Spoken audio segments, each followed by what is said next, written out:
सुहेल आफरीदी से ये निज़ाम इतना खौफज़दा है कि इतना भी इंतज़ार नहीं किया गया कि इख्तियार वली नौशहरा से इस्लामाबाद आ जाएं, आके वहाँ मीडिया के सामने टॉक कर लें, या नौशहरा से पेशावर चले जाएं, पेशावर जाके प्रेस कॉन्फ्रेंस कर दें, मीडिया के सामने बात करें। मतलब अगर वो वीडियो दुरुस्त थी, जिसकी हकीकत अब सामने आ गई है, उस पर हम बात करेंगे, जो सुहेल आफरीदी साहब की वीडियो प्ले की गई, अगर वो वीडियो दुरुस्त थी तो आप प्रेस कॉन्फ्रेंस करते, आप मीडिया की मौजूदगी में चलाते। दूसरी बात एक और समझ नहीं आती कि इसी से फिर अंदाज़ा होता है कि कितने झोल हैं 9 मई में। अगर तो इख्तियार वली की बात को सच भी मान लिया जाए, फ़र्ज़ करें, वैसे वो झूठ थी, गलत बयानी थी, अगर उसको सच भी मान लिया जाए तो इससे अंदाज़ा होता है कि हमारे ये जो 9 मई के केसेस के ऊपर पाकिस्तान की तारीख़ में किसी मामले पे हमारी रियासत ने इतना फोकस नहीं किया जितना फोकस 9 मई के ऊपर किया गया। लेकिन 9 मई के ऊपर आपका जो फोकस था, हालात ये हैं कि आपको 900 और मेरे ख्याल है कोई 8 दिन बनते हैं 9 मई को आप जो गुजर गए हैं, 908 दिन तक आपको पता ही नहीं था कि एक सुहेल आफरीदी नामी पीटीआई का उस वक्त वो कारकुन थे, कि पीटीआई का उस वक्त वो एमपी भी नहीं थे, कि आपको इतना नहीं पता था कि 9 मई को पीटीआई का एक कारकुन जो है वो कोर कमांडर हाउस के बाहर था, आपकी जियो फेंसिंग में भी वो नहीं आया। मतलब आपने उन लोगों को, बेचारों को उठाया, 9 मई के केसों में उन लोगों को भी नामजद किया। मलिक परवेज़ जो है पीटीआई के वकील हैं, वो बता चुके हैं कई बार, जो जिनकी डेथ हो चुकी थी लोगों की, उनको भी आपने नामजद कर दिया 9 मई की FIRs में। और आपको सुहेल आफरीदी का नहीं पता चला, 908 दिन बाद आपको पता चला, वो भी उस वक्त जब सुहेल आफरीदी दबाव बढ़ाता चला जा रहा है। तो आपको याद आ गया कि 9 मई में मुलविस था।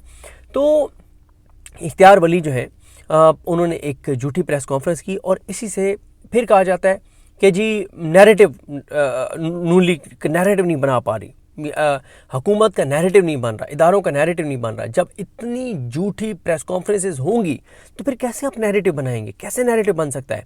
देखें, मैंने कल रात को असद चौधरी साहब और रिजवान गलज़ई साहब और वसीम मलिक साहब के साथ जो है वो वीडियो में मैंने एक और भी बात अर्ज़ की थी कि जैसे अब फवाद चौधरी साहब वो ये कहते हैं कि हम ये कोशिश कर रहे हैं कि पॉलिटिकल टेम्परेचर को नीचे लाया जाए, और आप पॉलिटिकल टेम्परेचर को नीचे लाने के लिए मुलाकातें किन से कर रहे हैं, आप पीटीआई से बात कर रहे हैं, असीरान से बात कर रहे हैं। और भाई पॉलिटिकल टेम्परेचर पीटीआई तो ऊपर नहीं लेकर जा रही, पीटीआई तो रिएक्शन में जो बात कर रही है उसकी वजह से पॉलिटिकल टेम्परेचर ऊपर जा रहा है। एक्चुअल तो एक्शन का रिएक्शन तो होता है, तो पॉलिटिकल टेम्परेचर वो लोग ऊपर लेकर जा रहे हैं जो एक्शन कर रहे हैं। मसलन अब आप मुझे बताएं ना कि शाह महमूद कुरैशी साहब हों, उमर सरफराज चीमो हों, इजाज़ चौधरी साहब हों, डॉक्टर यास्मीन राशिद हों, मियां महमूद रशीद हों, इनका केस कौन नहीं लगने दे रहा? जो इनका केस नहीं लगने दे रहा वो टेम्परेचर को ऊपर लेकर जा रहा है। हसान न्याजी का केस जो नहीं लगने दे रहा वो टेम्परेचर को ऊपर लेकर जा रहा है, क्योंकि उसके रिएक्शन में फिर बात होगी ना। 8 फरवरी के इंतखाबात में जो धांधली हुई, उनके केसेस कौन नहीं लगने दे रहा, वो एक्शन कर रहा है। उसके रिएक्शन में पीटीआई तो ये बात करती है ना कि हमारे केसेस के फैसले नहीं हो रहे। इमरान खान का अलकादरी केस कौन नहीं लगा रहा, जैसे डोगर नहीं लगा रहे, तो टेम्परेचर कौन ऊपर लेकर जा रहा है। सुप्रीम कोर्ट में जो मामला पेंडिंग है उसके ऊपर कौन एक्शन नहीं ले रहा, chief justice Pakistan justice Yahya Afridi action नहीं ले रहे, तो फिर टेम्परेचर कौन ऊपर लेकर जा रहा है। देखें, ये बात समझना ज़रूरी है कि टेम्परेचर ऊपर ले जाने वाला कौन है। भाई तहरीक इंसाफ का मुझे बताएं कौन सा मुतालबा गलत है, सुहेल आफरीदी कौन सी बात गलत कर रहे हैं, कौन सी सुहेल आफरीदी की बात एंटी पाकिस्तान है, सुहेल आफरीदी का कौन सा मौक़िफ़ गैर आईनी है, इमरान खान की कौन सी बात मुल्क दुश्मनी है, बताएं ना। भाई एक बंदा ना कैद में तो क्या उसकी पार्टी बात नहीं करेगी? तो उसकी पार्टी तो उस एक्शन के रिएक्शन में बात कर रही है ना, और वो एक्शन कौन ले रहा है? तो फवाद चौधरी साहब को चाहिए कि फवाद चौधरी उनसे जाके मुलाकात करें जो एक्चुअल पॉलिटिकल टेम्परेचर को ऊपर ले जाने का सबब बन रहे हैं। पॉलिटिकल टेम्परेचर ऊपर ले जाने का सबब पीटीआई नहीं बन रही। अब आप मुझे बताएं, अब बहुत से लोग ये कहेंगे कि जी शफीउल्लाह जान ने बहुत सख्त स्टेटमेंट दी है कि फिर इस निज़ाम की भी ऐसी की तैसी। अब बात यह है कि शफीउल्लाह जान ने तो रिएक्ट किया ना। भाई पहले किसने कहा कि सुहेल आफरीदी की ऐसी की तैसी? मैं बार बार कह रहा हूँ कि केपीके की ग्राउंड रियलिटीज़ को कोई नहीं समझ रहा। इस्लामाबाद के बंद कमरों में बैठ के और एनालिसिस करना आसान है, इस्लामाबाद बैठ के बात करना आसान है। आई ना केपीके, मिले ना केपीके के लोगों को, देखे ना ग्राउंड के ऊपर क्या है।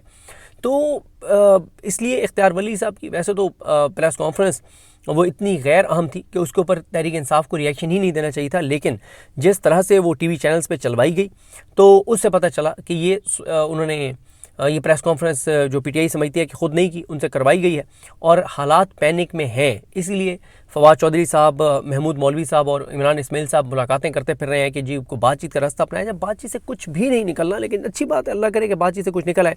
देखें, आज जो पहली प्रेस कॉन्फ्रेंस थी काबीना बनने के बाद, उसमें मीना खान आफरीदी थे जो मिनिस्टर हैं, और साथ उनके शफीउल्लाह जान जिनको इस वक्त मीडिया की जिम्मेदारी दी गई है केपीके काबीना में, और ये आईएसएफ से आए हैं, यंग हैं और बड़े एग्रेसिव हैं और बड़ी जारहाना ये भी इनिंग्स खेलने वाले हैं।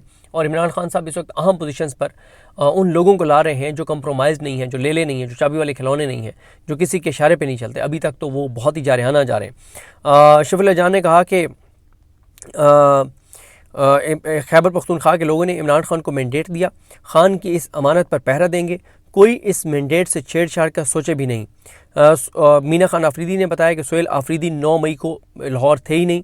उन्होंने कहा 9 मई बहाना था, असल में इमरान खान निशाना था। उन्होंने ऐलान किया कि रेडियो पाकिस्तान पे जो उसको आग लगाई गई थी, रेडियो पाकिस्तान की बिल्डिंग को पेशावर में, उस पे 9 मई को जो आग लगाई गई थी उसकी तहकीकात के लिए उन्होंने कमीशन बनाने का ऐलान किया है। और उन्होंने कहा है कि ये जो कमीशन बनेगा इसमें हम सीसीटीवी फुटेज जो है, सीसीटीवी फुटेज भी हम जो है वो करेंगे, सवाल करेंगे और इंक्वायरी कमीशन देखेगा कि सीसीटीवी फुटेज कहाँ है ताकि पता चले।